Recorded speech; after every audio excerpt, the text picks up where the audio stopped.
Supreme court ने telecom company के AGR बकाये पर सख्त नजरिया अपनाते हुए कहा है कि अगर कंपनी बकाया नहीं देती है तो सरकार उसके स्पेक्ट्रम लाइसेंस कैंसिल क्यों नहीं करती है। सुप्रीम कोर्ट ने कहा, यदि कोई कंपनी एजीआर का बकाया नहीं देती है तो सरकार को उसका स्पेक्ट्रम के लाइसेंस कैंसिल कर देनी चाहिए। कोर्ट ने कहा, दूरसंचार विभाग के पास इस मामले से निपटने के लिए इसके अलावा और क्या रास्ते हैं।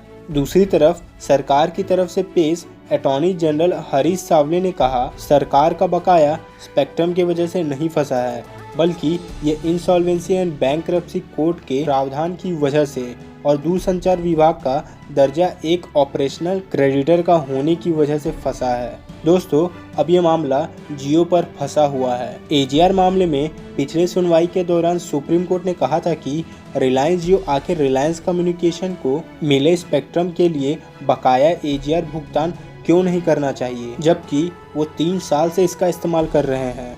गौरतलब है कि एक समझौते के तहत अनिल अंबानी समूह की कंपनी रिलायंस कम्युनिकेशन के स्पेक्ट्रम का इस्तेमाल रिलायंस जियो कर रही है। दूरसंचार विभाग के अनुसार आरकॉम के ऊपर करीबन 25,200 करोड़ रुपए का बकाया है।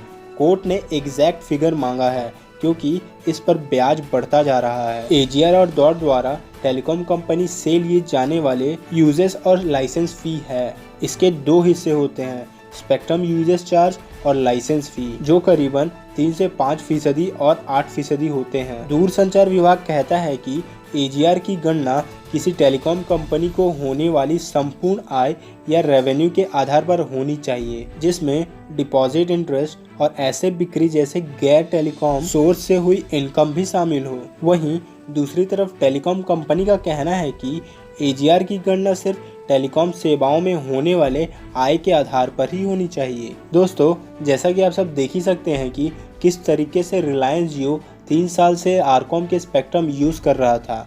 अब सवाल ये खड़ा होता है कि किस तरीके से सुप्रीम कोर्ट एजीआर के ड्यूज पे करवाती है।